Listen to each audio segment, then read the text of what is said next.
Pronto, gente, iniciando a gravação. Então, vamos lá. Então, a dúvida foi nessa questão, né? Deixa eu voltar aqui para o povo que começar a assistir agora, acompanhar. Então, a questão é: qual via abaixo cuja lesão prejudicaria a capacidade de frenagem da atividade motora de uma pessoa, certo? Então, vejam bem, se eu estou falando de uma lesão, eu estou falando que a via descrita, ela deixaria de funcionar, né? Então, se eu deixo de ativar uma das vias aqui embaixo, eu vou prejudicar a capacidade de frenagem. Então, tem que ser uma via que facilita a frenagem, concordam? O raciocínio é por aí. Então, a gente teve várias opções. Da substância negra compacta para o caudado, que é a parte do estriado, do núcleo subtalâmico para o globo pálido interno, do córtex para o putamen, do globo pálido externo para o globo pálido interno e do estriado para o globo pálido interno. Então, vamos dar uma olhadinha nas vias, né, dos núcleos da base. Então, eu vou tentar fazer mais ou menos o mesmo esquema que a gente tem lá na explicação, para vocês poderem fazer o acompanhamento aí. Mas a ideia é o seguinte: você tem um córtex cerebral.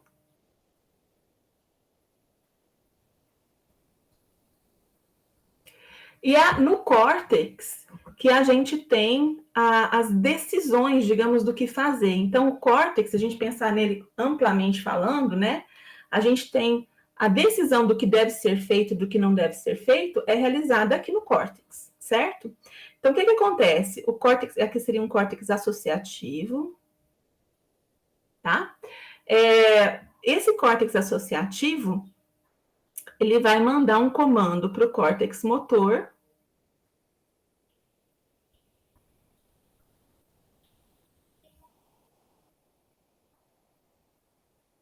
E o córtex motor vai fazer o comando do movimento.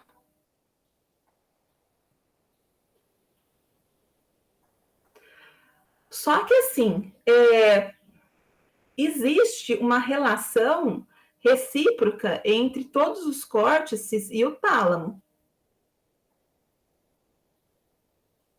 Então, na verdade, para o córtex motor realmente conseguir executar um movimento, tem que sair do tálamo um comando de liberação dessa execução. Porque se não houver esse comando de liberação, qualquer coisa, qualquer informação que chegar no córtex motor poderia gerar um movimento. A gente não quer isso, né? A gente quer gerar só movimentos que sejam de interesse para o comportamento. Então, por algum tipo, dar algum escape de pensamento de, e talvez eu quisesse mostrar a língua, e de repente a língua é mostrada, não é legal. Então, você precisa de ter um controle disso, tipo uma chave, tá? Tipo uma ignição do que você pode ou não pode fazer. Então, para que a gente tenha esse controle, para que o córtex motor não saia executando tudo que passa pela nossa cabeça, a gente tem um sistema de inibição do tálamo, certo? Que vem a partir do que a gente chama de globo pálido interno.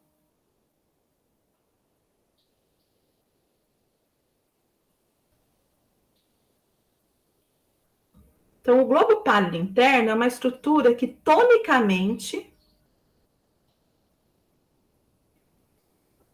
inibe o tálamo. Então, não é qualquer coisa que faz o córtex motor ser acionado, por quê? Se a gente tonicamente inibe o tálamo está inibido e não está liberando o córtex motor à toa, tá? É um sistema de controle onde a gente só vai acionar o tálamo para ativar o córtex motor quando ele estiver desinibido. Então, a gente tem um sistema de filtragem de controle tônico, quer dizer, contínuo, onde o tálamo está inibido, ele só é desinibido quando é de interesse do organismo, tá bom? Do seu sistema nervoso. Quem faz esse controle tônico, essa inibição tônica do tálamo é o globo pálido interno. Então, como é que a gente vai... Chegou alguém, peraí. Então, como é que a gente vai conseguir que o córtex comande o córtex motor a fazer alguma coisa, via acionamento do tálamo, né? Como é que a gente vai fazer essa alça de liberação do córtex motor, recebendo esses dois comandos, né? Para ele executar um movimento, como é que a gente vai liberar essa alça? A gente tem que inibir o cara que inibe tonicamente o tálamo, tá? Quem faz isso é o estriado. Eu odeio quando me falta a palavra óbvia. O estriado, na verdade, que é formado pelo núcleo caudado e o putamen. Certo? Então, esse aqui é o estriado. Então, o que o estriado faz é inibir o globo pálido interno sob comando, sob demanda, tá bom? Demanda de quem? Do córtex.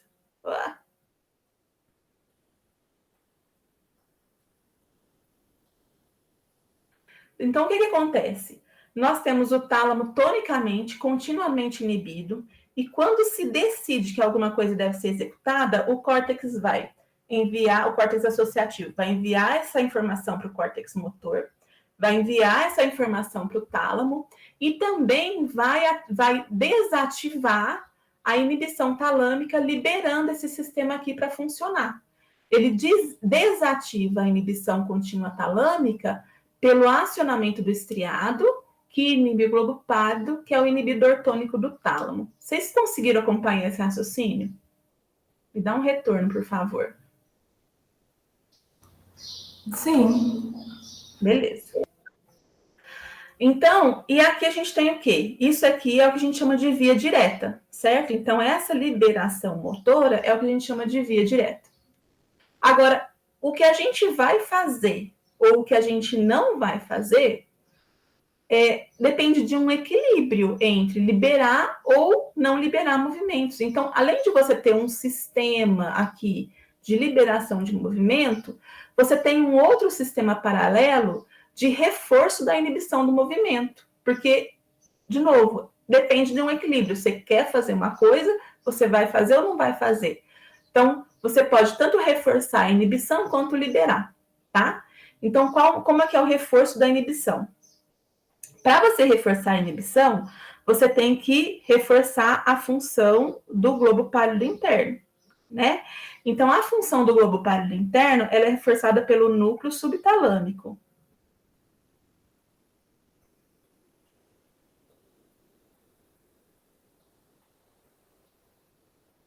Então, o núcleo subtalâmico, ele ativa o globo pálido interno, tá bom? Então, o córtex, quando ele quer reforçar a inibição, ele vai lá, ativa o núcleo subtalâmico, que ativa o globo pálido interno. Só que a gente sabe que tem uma outra estrutura que chama globo pálido externo.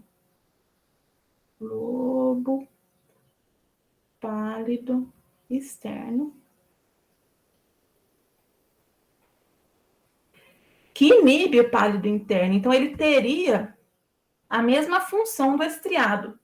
Só que ele faz parte da via indireta. Como assim? Porque para o núcleo subtalâmico conseguir fazer eficientemente essa ativação do pálido interno, o pálido interno tem que deixar de ser inibido, tá? Então, isso é feito através de uma via do córtex, que sempre é excitatória, para o estriado, que sempre é inibitória, que vai agora inibir o inibidor do pálido interno.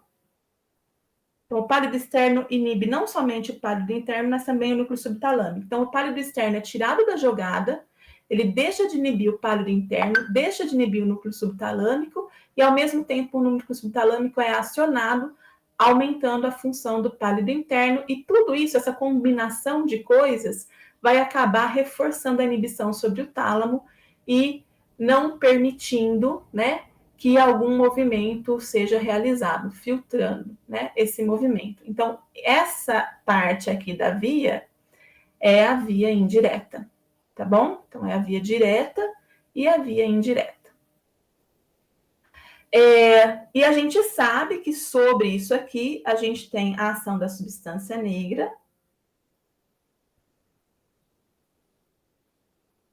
compacta que produz dopamina, né? E aí essa dopamina é liberada no estriado. Certo? A ação da dopamina na via direta é facilitatória e na via indireta é inibitória. Então, ela sempre vai ajudar quem ativa o movimento e dificultar quem filtra o movimento, quem freia o movimento. Então, a dopamina, ela é sempre facilitadora de movimento, tá bom? Então, ela tem uma ação positiva sobre a via direta e negativa sobre a via indireta, tá bom? Bom, então vamos ver, voltando aqui na questão, o que era a dúvida. Então vamos lá. Se eu tenho uma lesão em algum desse lugar, o que vai me prejudicar o freio, né? Então, da substância negra compacta para o caudado, então a substância negra libera dopamina no estriado.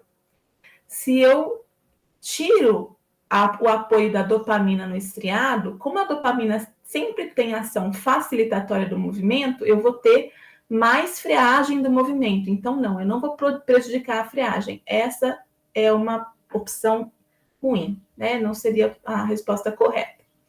Vou pular as duas que deram dúvida, né? Vocês ficaram em dúvida entre a segunda e a penúltima, não é isso? Sim. Do córtex para o putamen também não vai ser, porque o córtex para o putamen, né? O putamen faz parte do estriado, depende a ação dele. Se for através da via direta, facilita o movimento, se for através da via indireta, dificulta o movimento, freia o movimento.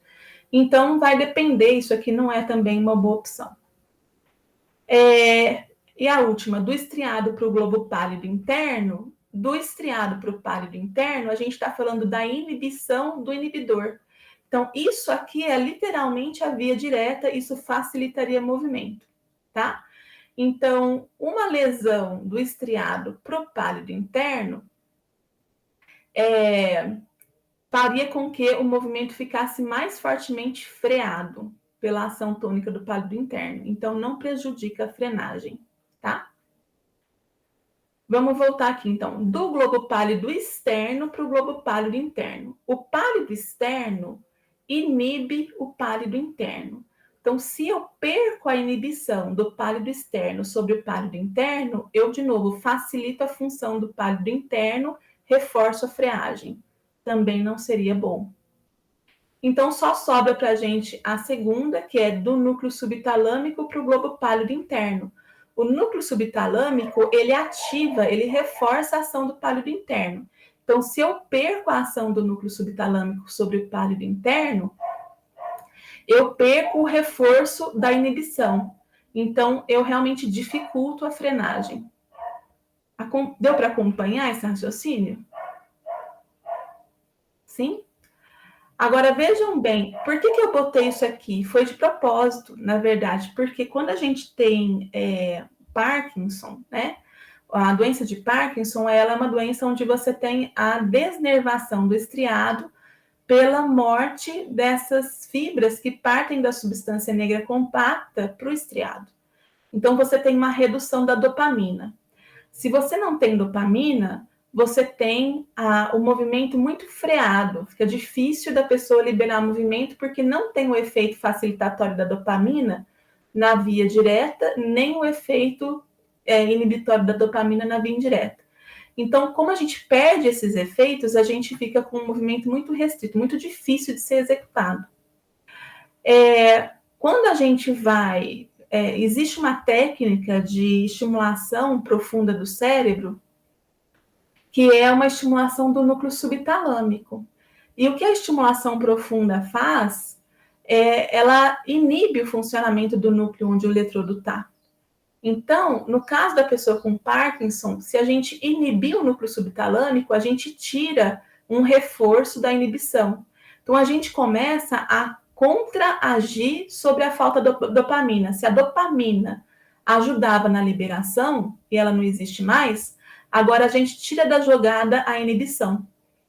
Então, a gente consegue ter um retorno da função normalizada desse sistema todo aqui, tá? Não sei se eu deixei link, eu devo ter deixado link nas aulas para alguma coisa sobre a estimulação profunda do cérebro, né? E se eu deixei, eu imagino que vocês tenham assistido, eu deixei. Hoje vocês estão quietinhos, né, gente? Oi, Cris. Deixou sim. Então, é justamente nessa circunstância que a inibição da ação, né, do subtalâmico ajuda na melhoria do paciente com Parkinson, tá? Mas então, mas aí tava falso escrito lá? Nossa, peraí, então, como é que é? Porque tá escrito assim, ó. Peraí, deixa eu pegar aqui.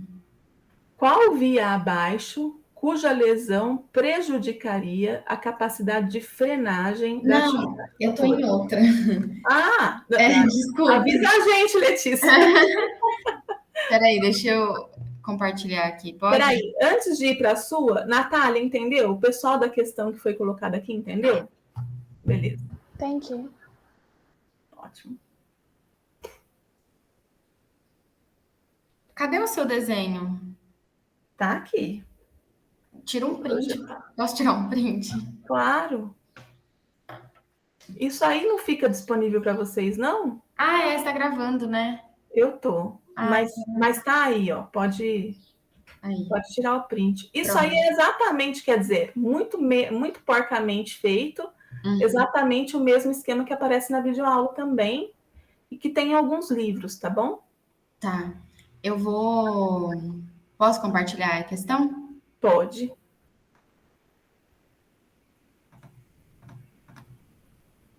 Deixa eu só achar ela. Porque ela tá em PDF, aí não sei se tem como compartilhar PDF aqui. Aqui. Tô compartilhando a tela inteira, dá pra ver?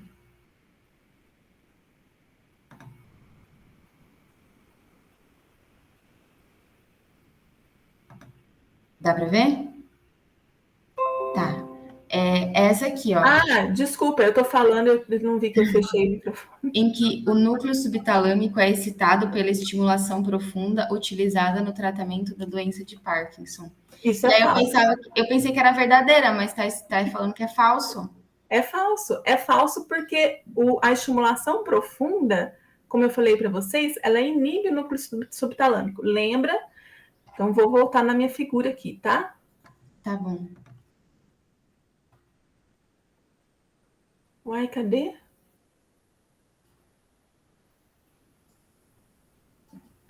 Ai, senhor, só.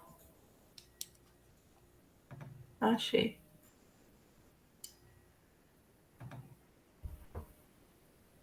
Já apareceu aí?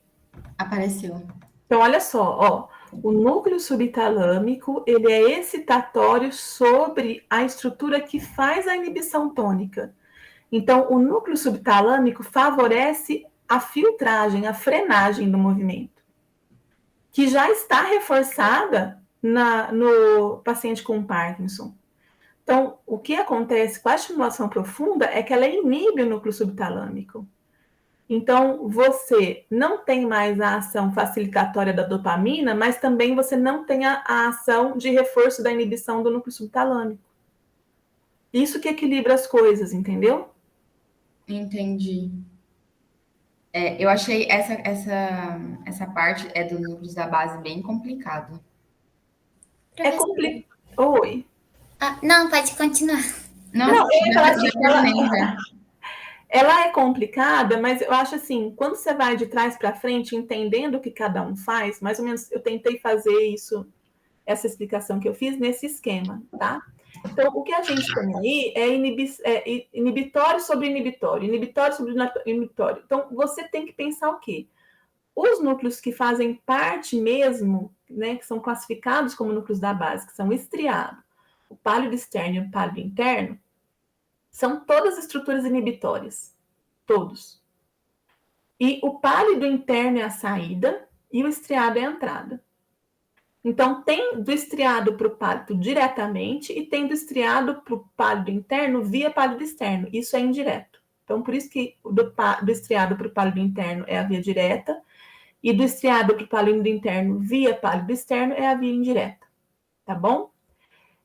Então, o que acontece? Se a saída desse conjunto de estruturas é inibitória e você quer executar um movimento, você tem que inibir a saída. Então, como o estriado é inibitório, ele já faz uma inibição direta sobre a saída e o movimento fica liberado. Se a saída é inibitória e você quer frear, reforçar a freagem, você não pode inibir o pálido interno, você tem que deixar ele funcionar.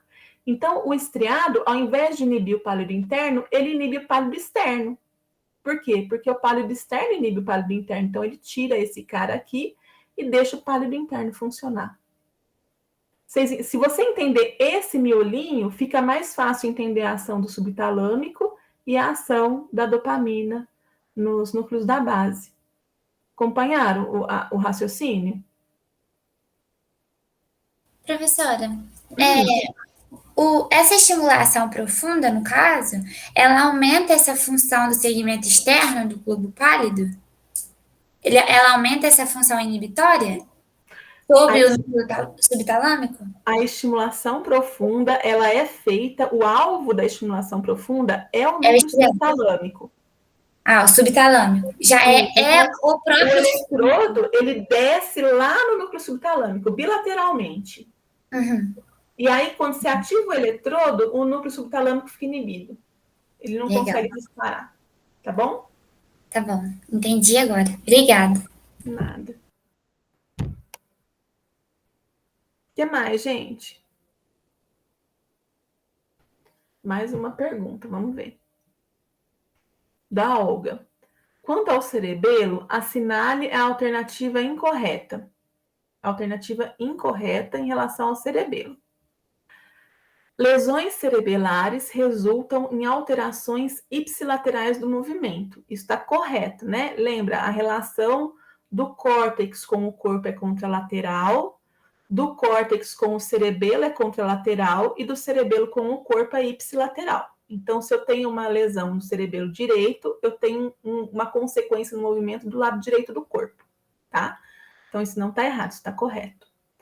A saída das informações cerebelares para outras estruturas encefálicas é por fibras emitidas pelas células de Purkinje. Na verdade, não. As fibras das células de Purkinje vão ter ação sobre os núcleos profundos cerebelares e aí sim, dos núcleos profundos tem a saída, né? Então, isso aqui está falso. A B seria falsa. Vamos ver o que mais. Estimulações elétricas no cerebelo não conseguem ativar neurônios motores inferiores, por isso não geram movimento. Isso é verdade. Na verdade, o cerebelo ele é uma estrutura que modula o movimento através do contato, da troca de informações com as vias do movimento, com o córtex, com o tronco encefálico. Então, ele não vai inervar neurônios motores inferiores, ele vai conversar com neurônios motores superiores. Isso funciona tanto para o cerebelo quanto para os núcleos da base. Quando você mexe em cerebelo e núcleos da base, você não está gerando ou deixando de gerar movimento, você está modulando o movimento, modificando o movimento que é comandado pelas estruturas, pelos neurônios motores superiores, tá bom? Então, isso é certo.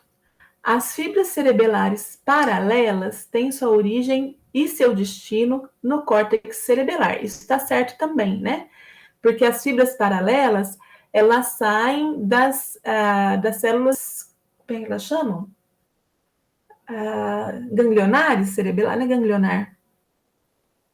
É ganglionar? Me lembra, gente, me ajuda, eu esqueci. Lá no córtex cerebelar tem a camada de células de Purkinje, tem a camada de células ganglionares, é ganglionar mesmo, eu acho que elas chamam. É isso? Eu sei das fibras, que tem as musgosas paralelas, não são essas? Peraí, córtex cerebelar. Deixa eu só conferir se é célula ganglionar, para não falar bobeira aqui.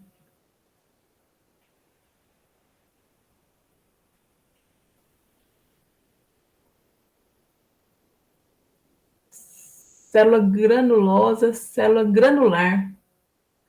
Não é ganglionar, é granular? Eu tinha ganglionar comigo assim, então é granular. Bom, faz mais sentido do que ganglionar, que não é gânglio, né? É. Bom, a camada de célula granular, tá? Então, desculpa o erro. Agora eu tenho que achar vocês de novo, tô perdida. Peraí, gente. Ok. Então, as células granulares do cerebelo, perdão. Deixa eu interromper esse compartilhamento que não tem mais a ver. Então, as células granulares do cerebelo, que emitem as fibras paralelas, já ficam no córtex cerebelar. O córtex cerebelar tem 3 camadas. A camada do meio é a camada de células de Purkinje. Em cima tem os dendritos das células de Purkinje e embaixo tem a camada de células granulares, certo? Então, as células granulares emitem as fibras paralelas. Então, as fibras paralelas têm origem e destino no córtex cerebelar. Isso é correto. E o córtex cerebelar envia conexões. Cortou aqui, Olga.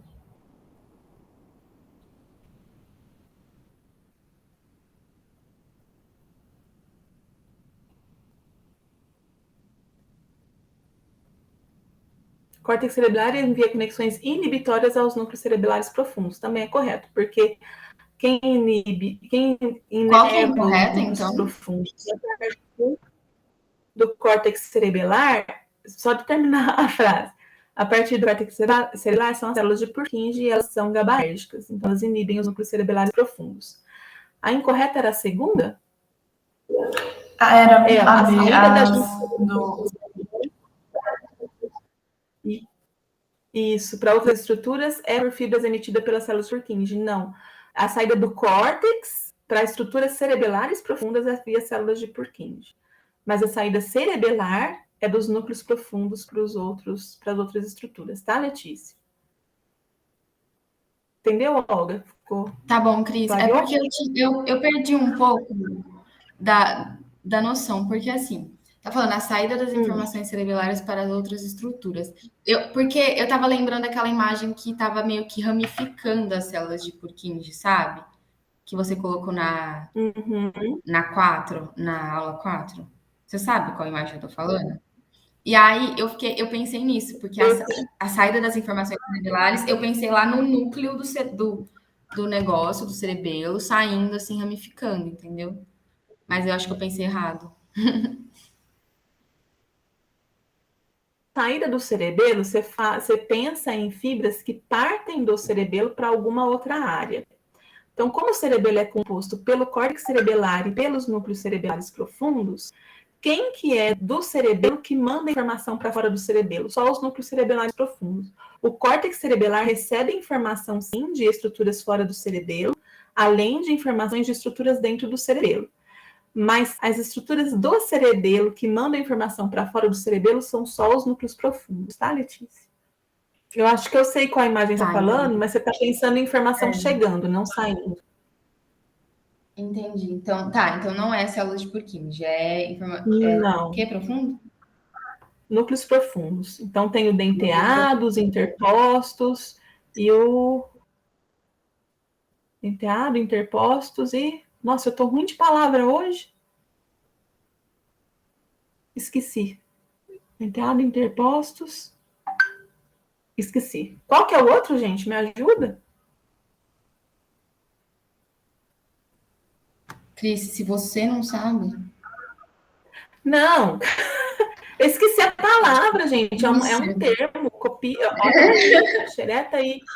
Então, cerebelo. Vou pôr na internet agora. Cerebelo, denteado, interpostos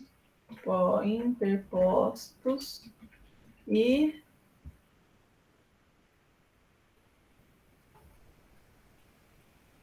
o interpósito, mas também pode falar interposto e tá aqui, vou achar agora. Nossa, mas que coisa difícil, essa internet também não ajuda. Você clica num lugar, leva para outro completamente.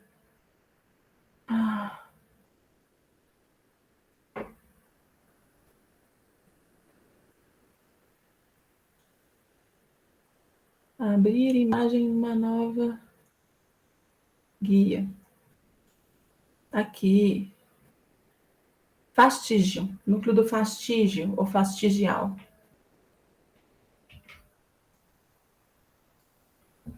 Pronto. Então, é através desses núcleos profundos que são emitidas as informações, tá bom?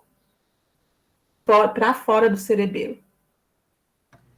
Beleza, Cris. Eu vou compartilhar aqui de novo, para você ver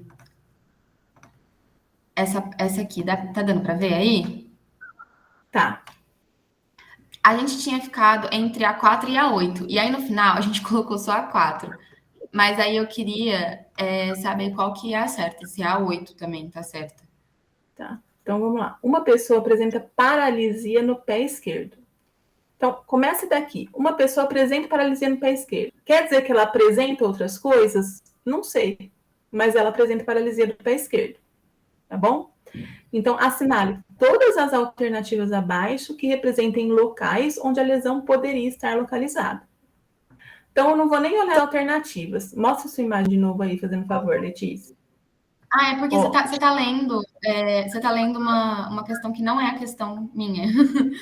Até fiquei meio confusa. Você tá lendo o chat. Você tá lendo o chat e a minha questão tá na tela. Ah, tá. Mas então, peraí, que eu vou ler a sua questão. Acho que a do chat deve ter relação com essa mesma imagem. Provavelmente. Eu uso na mesma imagem para várias questões. Então, no caso da Letícia, a questão foi quais as lesões abaixo levam a hemiplegia, paralisia unilateral de membros superior e inferior. Então, nesse caso aqui, se eu estou falando de uma hemiplegia, eu estou especificando. É metade do corpo paralisada. Se é membro superior e inferior, pronto, fechou em cervical. Não pode ser torácico, nem lombar, torácico inferior, lombar superior, porque a gente começaria a falar só de membros inferiores. Ah, a gente entendeu que era os dois, entendeu? A gente entendeu que Então, era... professora, não, tá certo, Letícia. A gente pensou exatamente assim, professora, mas a questão tá dando outra alternativa também correta, por isso que a gente só levou metade. A gente só marcou a 4, que Tá seria bom. cervical. Pode ser a 2 também, Maria Clara. A 2? Porque olha só, a 2 está pegando uma região aqui que é onde passa o córtico espinhal lateral. Nem reparei isso. Nem eu. Então, como a córtico espinhal lateral passa por aqui, a gente pode pensar em hemiplegia com a 2 também. Tá? Nossa, legal. Vocês acertaram, era para assinalar 2? Isso, a gente acertou metade, foi só a 4 que a gente marcou. Tá bom. Faz um favor para mim, depois me manda um lembrete, eu vou conferir se é isso mesmo, se é a 2 a outra alternativa ou se eu errei de alguma forma, tá bom? Tá bom, Se fosse aluna, honestamente, eu teria assinalado só a que vocês assinalaram. Então, me manda isso, que qualquer coisa, se necessário, a gente repensa a nota no final, se alguém for, sei lá, ficar prejudicado. Porque assim, é uma questão em uma prova que vale 1/10 de uma nota que vai fazer média com outras. Então, eu não acredito que isso vá fazer diferença na vida de ninguém, né? Mas se alguém for ser prejudicado por conta de uma questão mal elaborada, pode falar comigo, tá bom? Então, me manda um lembrete lá no campus virtual, por favor, para dar uma olhada de novo nessa questão, tá bom? Tá bom. Ótimo. Agora, vamos lá. Ô, Letícia, volta a compartilhar a sua tela, fazendo favor, para a gente ver essa outra questão, que eu acho que é da mesma figura. Aqui a gente está falando de uma paralisia no pé esquerdo. Então, de novo, não é exclusivamente uma paralisia no pé esquerdo, preservando outras coisas. É uma paralisia, tá? Então, a lesão completa da medula espinhal cervical corresponderia a 3 aqui, ó. Sim, ela levaria paralisia no pé esquerdo. A lesão esquerda da medula espinhal cervical também levaria, seria, se aqui for a esquerda, né, seria essa lesão aqui. Aqui eu acho que seria direita, mas tudo bem. Porque aqui está descrito, na verdade, né? também levaria sim, né? Porque vai afetar a via córtico-espinhal lateral que chega na inervação do pé ali do lado esquerdo. Lembra que essa via cruza no tronco, né? Então, quando você está na medula espinhal, é ipsilateral. O problema é ipsilateral a lesão, tá? Lesão completa da medula espinhal torácica inferior, sim, também, né? Porque a gente, de novo, teria via córtico-espinhal lateral chegando no pé afetado. Lesão do giro pré-central esquerdo, lateral? Não, porque a gente está falando de pé esquerdo e a gente teria que ser o giro pré-central direito, né? E além disso, não seria lateral, seria dorsal medial, né? Para ser pé. O pé está ali, dorso medial no giro pré-central, no córtex motor primário, representação. Lesão restrita a uma raiz ventral cervical? Não, raiz ventral cervical tem relação com movimentos dos membros superiores, então não estaria relacionado, tá bom? Então, a resposta correta aqui seria a primeira, a segunda e a terceira, seria essas três, tá? Quem colocou isso foi a Natália. Natália, como é que foi? Vocês erraram aí? Como é que foi essa... Na verdade, a gente marcou as duas que não estão certas. Mas... Ai, gente, eu sou um desastre com a lesão mesmo. Mas você entendeu por que as duas não estão certas? Tá bom. Então, assim, de novo, tem que pensar no caminho. Qual o caminho ocupado pela fibra, de onde ela está saindo, para onde ela está indo, o que ela vai fazer. Então, se você tem uma lesão da medula espinhal cervical, o que está passando por ali? Em relação ao sistema motor, tudo quanto é comando motor que vai para o corpo inteiro, do pescoço para baixo. Então, sim, o pé estaria envolvido. Você entendeu? Bom, acho que a próxima é a Maria Júlia, que levantou a mão. Pode falar, Maria Júlia. Pode interromper? Pode sim. Obrigada, tá? Imagina. Então, Cris, na verdade eu tenho duas dúvidas. Eu posso apresentar aqui a tela? Pode, claro. Revisão.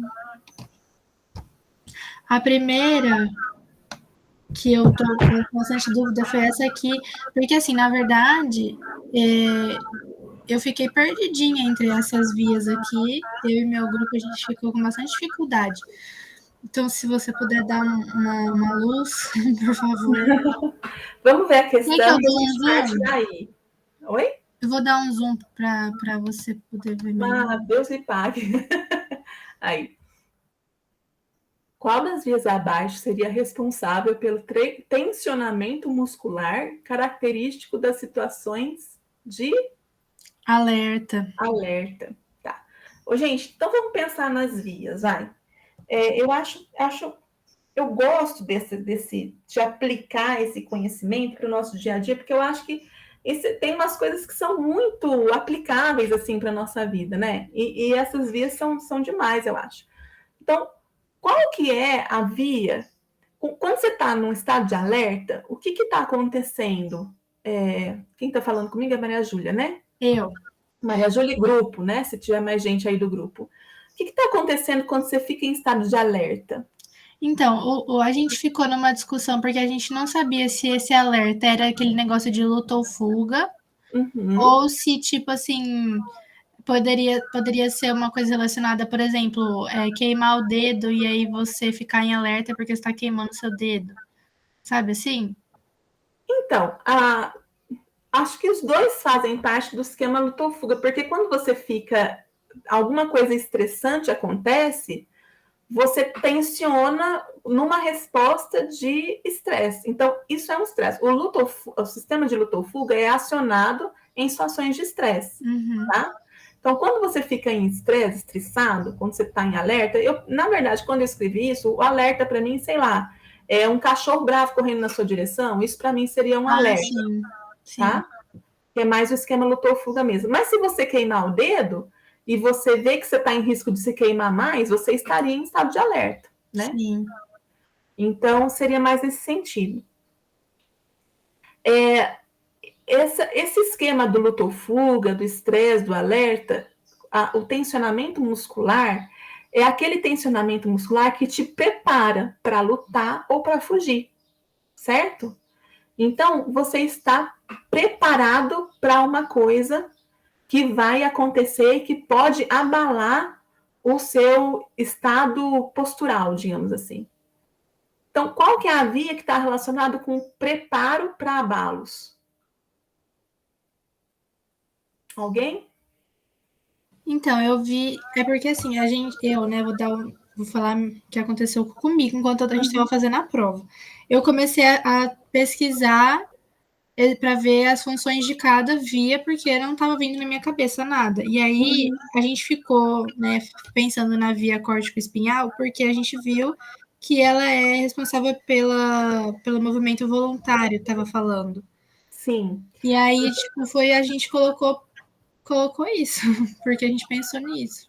Então, mas o problema é isso mesmo, Olga, é a via retículo espinhal. A via retículo, porque assim, você pode voluntariamente ajustar o corpo para receber alguma coisa, algum abalo? Pode.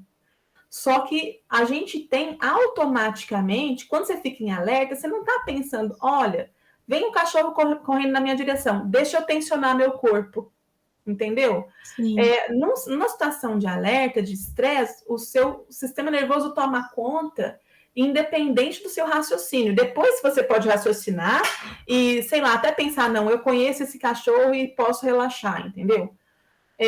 Mas, inicialmente, a priori, quem toma conta da situação são esses sistemas motores que estão mais relacionados com o tronco encefálico, que são até mais preservados, assim, são anteriores na escala evolutiva, digamos assim, né? Do que o córtex. Entendi.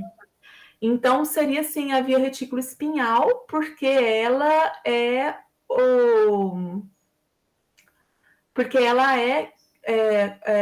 como é que fala? Antecipatória, né? Então, ela é ajuste antecipatório, ajuste postural antecipatório. Antecipa uma coisa que pode causar um abalo postural. Tá? Entendi. A Letícia falou que a correta seria a vestíbulo espinhal? Não, acho que ela. Não sei se ela falou alguma coisa. Não é? Não, Letícia, a vestíbula espinhal, ela é uma via que ela age depois que você perdeu. Ela está detectando a alteração postural e está te ajudando a recobrar o equilíbrio. A via que te ajuda a evitar perder o equilíbrio é a retícula espinhal. Não, é porque a nossa era outra pergunta. Ah, tá. Por isso. A nossa pergunta era exatamente a do equilíbrio. Ah, tá. Então, exatamente. Aí, em relação ao equilíbrio, é a vestíbula espinhal. Isso. Então, o que acontece muito com essas questões é que, por exemplo, eu faço um monte de alternativas e vou mudando o enunciado, né? Então, de repente, isso aí, gente, é gerado pelas disciplinas que eu venho dando, né? E aí os alunos vão fazer prova, caiu uma pergunta, via córtico espinhal, retículo espinhal, o outro fala, é a vestíbula espinhal, mas se não, porque eu sei que aluno faz prova em conjunto, né? Por isso que eu até já dei a opção, vamos fazer prova em conjunto aqui, porque eu sei, isso mas eu faria, sabe? Se eu tivesse ensino remoto, eu achei muito inteligente da sua parte fazer isso, porque acontece mesmo, todo mundo se junta para fazer prova no EAD, e a gente se juntando com o próprio grupo para fazer prova é muito mais, tipo assim, menos trabalhoso, a gente conversa mais do que a gente sai colando por aí, sabe? Eu acho menos estressante e eu acho que a ideia minha é que é uma oportunidade de aprendizado com vocês. Às vezes uma pessoa entendeu melhor que a outra, então para explicar para o grupo, né? Então a minha ideia é essa mesmo, que vocês tenham uma oportunidade de aprendizado aí. Sim. Tá? A outra questão que eu fiquei com dúvida foi essa daqui. Tá. Então, no acionamento do receptor, eu já sei, porque eu me conheço, eu sei que isso é uma descrição de um arco reflexo, né? Então, no acionamento do receptor, há a ativação ipsilateral de um motoneurônio que inerva o músculo de onde saiu a informação sensitiva. Então, tem um músculo de onde está saindo uma informação sensorial, né? Ele ativa um neurônio aferente que ipsilateralmente ativa um motoneurônio. Então, a gente está falando de uma resposta direta, né, monossináptica, onde o receptor diretamente ativa o motoneurônio. E a informação sai do músculo, Letícia. Veja bem, flexor de retirada é para a informação que sai da pele. É porque está falando aqui de onde saiu a informação sensitiva. Então, eu pensei em infuso muscular, na verdade. Por conta de ter o nervo sensitivo lá, que eu prestei muita atenção nessa parte que eu achei muito legal. Que bom. Que daí, tipo, que o estímulo sai do fuso, e aí esse mesmo músculo recebe depois o motoneurônio. Só que aí a gente ficou meio confuso e acabou colocando um extensor. Não, é o fuso muscular mesmo, porque olha só, se a estrutura sensorial está no músculo, a gente já restringe isso para fuso ou Golgi, certo? Porque no flexor de retirada e no flexor de retirada com extensão cruzada, a gente fala de nociceptor está com a terminação na pele, tá? Então, saiu do músculo é Golgi ou fuso. Agora, veja bem, você não ativou um interneurônio inibitório que inibiu o motoneurônio. Isso seria Golgi, tá? Você ativou o motoneurônio. Então, a gente está falando de fuso. Tá, perfeito. Tá bom? Obrigada. Nada, imagina. Ô, Cris, só repete, que eu achei muito interessante o que você falou. Que a gente restringe porque é essa ativação do músculo, né? Isso. E aí, quando ativa nosso receptor, os outros. É o flexor de retirada ou o flexor de retirada com extensão cruzada. Ok, obrigada. Tá? Então, eu nem sei se eu falei isso na aula, geralmente eu falo. É que eu não lembro mais o que eu falei exatamente no vídeo. Quando eu estou dando aula, assim, né? Eu geralmente falo, gente, quando a gente vai pensar em reflexo, a gente tem que prestar atenção em algumas coisas. Que coisas são essas? Quem que é o receptor, né? Se tem interneurônio no meio do caminho ou não, se é uma conexão direta, e qual músculo vai ser acionado ou inibido. Porque se você ativa motoneurônio, você ativa músculo. Ou se você quer relaxar o músculo, você tem que inibir o motoneurônio. Então, e se é ipsilateral, se é contralateral. Então, com essas descrições, a gente acaba descrevendo os 4 básicos que todo mundo vê em curso de graduação, que são o do Golgi, o do fuso, o flexor de retirada e o flexor com extensão, quando é no membro inferior, tá bom? Beleza, Cris. É que é bastante coisa, né? É muita coisa. E assim, eu optei por... Vocês vão ver que... Porque assim... A grande maioria disso, me perdoa o pessoal da bioquímica, a bioquímica não vê, mas a bioquímica a gente não vê nada, Cris, a gente vê só os sistemas digestório, respiratório, e olha lá ainda, é o básico. Vocês fazem fundamentos de fisiologia humana, eu tenho 2 semanas com vocês. Mas eu fiz muito pouco, tipo assim, na minha época não tinha, não. É porque você foi na época do presencial. Eu tô com o pessoal do remoto na cabeça. Pois eu fiz o Fundamentos no remoto, mas eu achei bom, só que eu também achei um pouco, poderia ter mais aprofundamento, porque a matéria é tão gostosa, só que parece que é tão rápido. Mas tem que ser, Maria Júlia, porque assim, os outros sistemas da fisiologia são essenciais, tipo cardiovascular é essencial. Se você pensar em peso para o sistema de saúde, entendeu? E há dificuldade, então a gente precisa de foco em cardiovascular, gastrointestinal, sabe? Endócrino, precisa de muito foco nesse. Eu não posso falar, eu poderia falar, gente, eu quero toda a fundamento de fisiologia humana para mim. Tem matéria para a gente discutir à vontade, mas eu não posso, eu tenho que restringir. Então para continuar assim, essa parte de hoje, em geral, todos os meus alunos de graduação de algum dos cursos, que passaram por mim, tá? Eu não estou falando dos que vieram de outros cursos da UFSJ, eles já viram a parte de comando motor básica. O que era mesmo novidade era cerebelino cruz da base. Por isso que eu me senti confortável em botar essa batelada, porque para mim a parte motora básica era a revisão, entenderam? E o que vinha de mais pesado era cerebelino cruz da base. Por quê? Porque eu quero que nas próximas semanas, e aí eu vou precisar muito de um retorno de vocês, porque esse é, de novo, é a primeira vez que eu faço essa disciplina, né? Então, a parte mais gostosa, mais legal, é a que eu não consigo abordar com vocês, que é a de sono, de motivação, de memória. Então, assim, tem muita coisa interessante. Só que são uma videoaula, 2 videoaulas no máximo. Então, nas próximas semanas, passando a parte, nessa semana, acabou o que vocês já viram. Tá? Com essa aula, acaba o que vocês já viram comigo.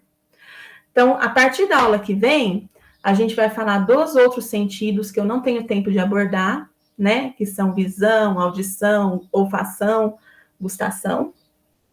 Com foco em visão e audição, tá? E depois a gente vai entrar na neurociência, assim, na menos palpável, que é a mais gostosa. E quando entrar nessa menos palpável, vai ser pouca matéria, tá? Vai ser uma videoaula, 2 videoaulas na semana. Por quê? Eu quero que vocês tenham tempo de viajar na maionese, olhar na internet, sabe? Buscar um vídeo no YouTube, tá? Então, eu não quero massacrar vocês com aula. Eu quero que vocês tenham tempo de brincar com a informação. Mas aí, o que eu peço para vocês? Me dá um retorno, porque eu sei que a primeira parte do curso ficou pesada. Mas eu também sei que eu não quero ficar aprendendo vocês que já viram um pouco disso durante metade do semestre com coisas que vocês já viram para vocês não desmotivarem, entendeu? Então, a minha ideia é fazer essa separação bem desequilibrada. Vocês vão ver que, de repente, você fala, nossa, só isso? Né? De repente, você fala, nossa, a Cris ficou maluca com a distribuição. Estou explicando para vocês porque eu distribuí assim e, por favor, me deem retorno, se vale a pena ser assim ou não. Mas esperem o curso acontecer para me dar essa avaliação final, tá bom? Mas é pesado, por enquanto é pesado mesmo. Então, professora, eu fiquei até com uma dúvida, porque eu estava lendo a leitura que estava no guia de aula, sobre uma parte do livro que falava o seguinte, que era uma pesquisa que o pesquisador, ele mudou a sinapse a um neurônio que inervava o músculo, e o fenótipo daquele músculo ele se alterou. Uhum. E aí ele falava que isso era a base do aprendizado e da memória, essa alteração da sinapse que esse neurônio fazia. Aí eu falei assim, mas como assim? Como isso acontece? Eu fiquei tipo bugado. Uau! Eu não consegui nem ter noção de como isso poderia fazer parte da memória e do aprendizado, essa mudança da sinapse. Então, o livro que falou isso foi o Baer? Foi. Tá. Isso é uma transferência, assim, a gente tem, primeiro que a gente tem a memória motora, tá? E sim, se a gente pensar em inervação de fibra muscular, a fibra muscular mudando sua característica, faz todo sentido com memória motora.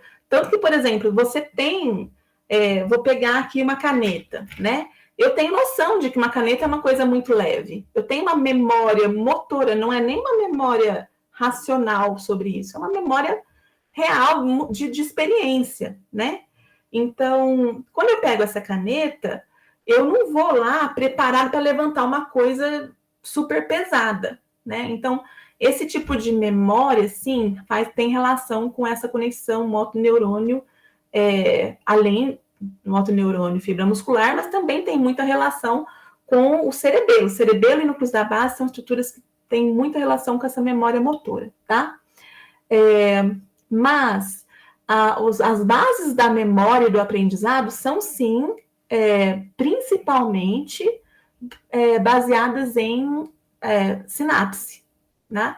Em mudança sináptica. Vocês devem se lembrar da parte de plasticidade neural, onde eu falei de LTP, LTD. Então, isso é a base, biomolecular, digamos assim, da memória, tá? esses processos de reforço ou redução de força sináptica, e também vai ter um processo de crescimento e poda de conexões, novas conexões. Então, pode ser tanto um reforço da conexão pré-existente ou um enfraquecimento, como pode ser a criação de novas conexões e a retirada dessas novas conexões. Mas isso é a base molecular da memória. Tá? O que é a memória? O que é a mente? Já vou abrir para você, Letícia. O que é a mente? A mente é um reflexo de acionamento neural. Tá? O que a gente... Existe, é até chega em filosofia isso, porque tem muita gente que fala, olha, o que é mente, o que é cérebro, né? Não são a mesma coisa. Um é derivado do outro e um interfere no outro. Mas não são a mesma coisa. A mente, o seu mundo mental, ele vai aonde a sua imaginação consegue ir. O seu mundo neural está dentro da sua caixa craniana, sabe? Então, assim, o que você pensa, o que você raciocina é resultado de conexões sinápticas. Mas o que você pensa, o que você raciocina é mente, tá? Então, quando você pensa em aprender novas coisas, significa que seu sistema nervoso tem que mudar. Porque a sua mente não vai ativar, não vai funcionar de maneira diferente, acionando exatamente o mesmo circuito da mesma maneira como era antes. Você entendeu? Então, sim, a gente tem uma base molecular das memórias, mas o efeito mental, aí a gente pode brincar de fazer um curso de filosofia aqui para discutir, entendeu? Interessante que eu tinha outra dúvida, e aí com essa explicação que você deu, é como assim, a gente lesse a primeira vez, estranhasse, e na segunda fosse mais fluida a leitura do mesmo material. É como se já tivesse preparado tipo um solo para ali. É isso, exatamente isso. Exatamente isso. A pergunta que eu ia te fazer era sobre a doença do Duchenne. Mas aí quando eu li de novo, eu entendi qual era o problema da doença, que é muito interessante que na minha família tem ela. Aí eu fiquei em dúvida. Qual era a parte que modificava, desencadeava tudo, que causava degeneração muscular? Aí eu falei assim, agora essa explicação ligou, porque acabou a dúvida. Que ótimo. Agora, quem não teve oportunidade de ver a palestra que eu dei outro dia sobre aplicação de memória para o estudante, tem muito dessa discussão na palestra, tá? Eu acho que está válido ainda o link. Então, se vocês quiserem dar uma olhada depois, eu acho muito... eu gosto daquela palestra. Eu gostaria de ter sido estudante e ter visto aquela palestra. Ainda mais para vocês que estão tendo uma base mais forte de neuro, acho que as coisas começam a se encaixar. Tá? Letícia, pode falar. Desculpa a demora. Oi, Cris. Então, não, eu ia... É que você falou uma hora da questão de levantar uma coisa, né? Tipo, eu pego uma caneta e eu sei que a caneta não é pesada. Eu queria saber o que está envolvido quando a gente vai pegar alguma coisa que acha que é muito mais pesado. E aí dá aquele negócio, sabe? Tipo, você, sei lá, pega uma sacola e acha que a sacola tá muito pesada, faz uma puta força e de repente se sobe assim... E aí você fica meio perdido aqui que aconteceu, sabe? Eu queria saber o que ativa. Então, isso aí é memória motora, isso aí é cerebelo. Então, é a mesma coisa quando você está descendo ou subindo uma escada e o degrau muda um pouco de altura. Aí você acha que você ia pisar, mas o degrau, assim, o vão continua e você dá aquela, né? É horrível. Isso é pura memória motora. Então, o que está acontecendo é plasticidade cerebelar, principalmente. Tem outras coisas envolvidas, tá? Então, eu estou facilitando, estou simplificando também, porque não é minha área de estudo específica. Então, com certeza, poderia chegar um neurocientista que faz pesquisa nisso e falar, nossa, isso é muito mais que isso. Com certeza, tá? Mas simplificando para o meu nível de conhecimento, o que acontece é que o cerebelo, aquelas conexões corticais cerebelares, as vias paralelas, chegando junto lá na árvore dendrítica cerebelar com a trepadeira e fazendo uma plasticidade neural, tá? No cerebelo especificamente LTD, depressão de longo prazo. Então, o que acontece é que esse mecanismo molecular de plasticidade cerebelar faz o ajuste da memória motora sua, tá bom? Então, Então, é como se o cerebelo faz o quê? Ele compara o que você pretende com o que está sendo executado. Mas com essa memória motora, ele já tem uma predição do que iria acontecer. Então, ele aciona, ele modula o acionamento da sua musculatura com base naquela predição. Certo? Então, quando você vai pegar uma coisa e o peso é diferente do que você imaginava, ou você puxa demais, ou era mais pesado e você dá aquele tranco, então, ou quando você vai descer um degrau e aí você dá aquela desequilibrada porque você errou o cálculo, é exatamente porque existe uma memória neural do que deveria ser aquele movimento relacionado com o que você está fazendo. Então, existe uma predição do que deve ser o movimento, e é claro, a partir do momento que foi detectado o erro, o cerebelo já começa a trabalhar para ajustar as conexões sinápticas para ajustar seu movimento. Mas se por exemplo, você está acostumada que o peso de uma caixa com tamanho X é 1, então você vai lá e sempre pega aquela caixa, sempre é aquele peso. De repente, isso muda, e você erra a predição de peso da caixa. Se aquele peso continuar desse jeito modificado, o seu cerebelo vai reformular algumas conexões sinápticas, mudar a predição, e aí você vai novamente aprender a ajustar a sua força para aquela nova informação. Melhorou, Lê? Te ajudou alguma coisa disso? Eu não respondi nada diretamente, mas eu acho que a ideia é essa. Não, sim, mas era só mais uma curiosidade mesmo do que alguma coisa técnica que eu queria saber. Mas é isso. A memória motora está muito relacionada com a função cerebelar. Sabe que é uma coisa, para quem usa óculos, quando você bota um óculos novo, começa a usar um óculos novo, os primeiros dias são até ruins. É horrível, que você acha que você está, tipo assim, andando, né, a 3 degraus acima. É muito ruim. Então, o que acontece? O movimento do seu olho estava ajustado para um movimento da imagem. Quando você bota uma lente, essa lente modifica o tamanho da imagem que seu olho está recebendo. Então, se aumenta o tamanho da imagem, você tem que mexer mais o olho para chegar onde você deveria ir. Se reduz o tamanho da imagem, você tem que mexer menos.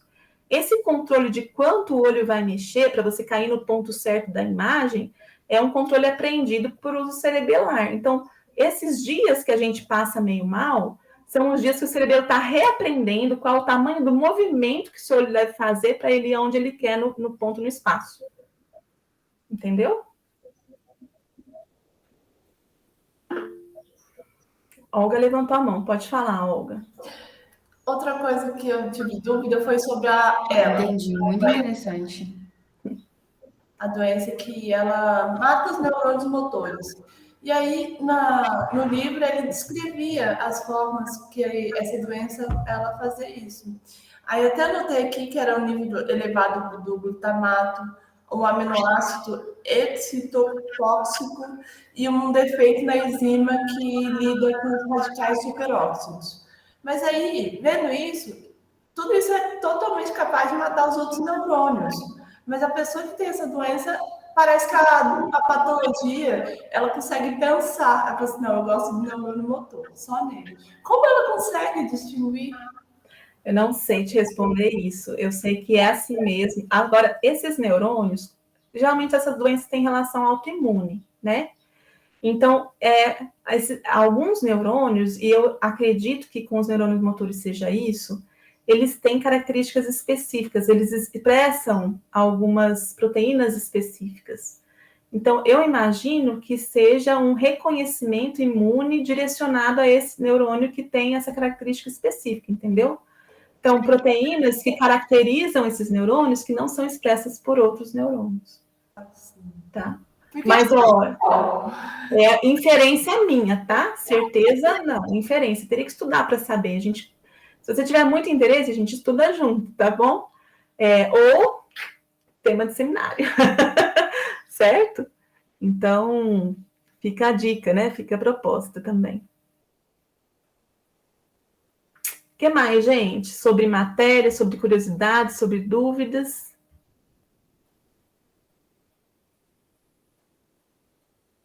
Professora, já que ninguém falou nada, posso fazer uma pergunta nada a ver? Uai, pode. Se fosse possível fazer um transplante cerebelar, mudaria essa relação de automaticidade?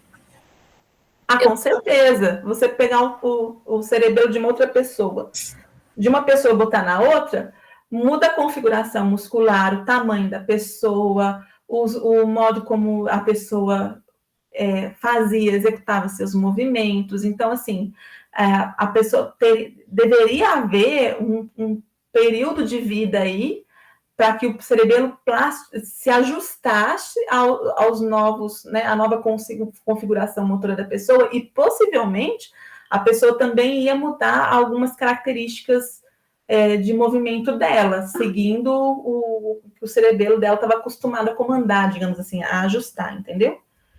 Nossa, que interessante. Mas isso é possível? Não. Transplante não, né? Ia ser muito diferente, ia ser... Nossa. Não é possível. O que é possível hoje em dia é fazer implante de alguns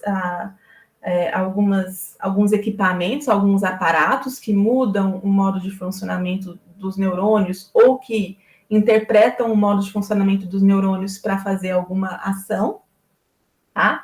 Então, eletrodos que estimulam ou que leem, tá? O que os neurônios estão fazendo.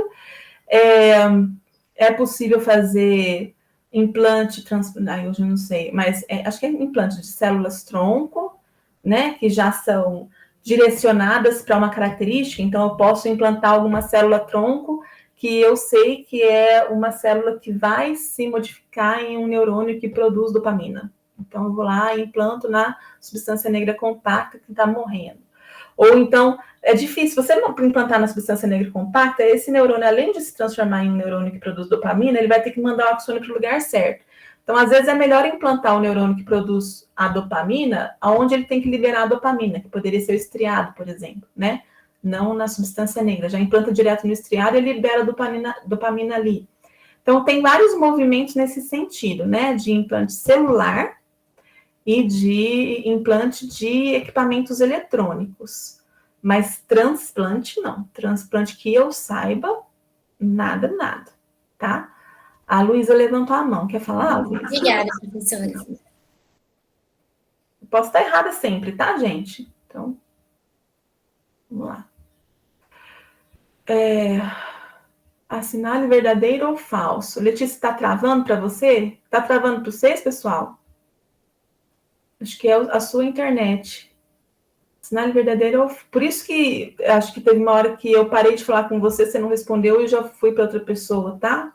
Por conta de devia estar travando a sua internet. Assinale verdadeiro ou falso? Oi?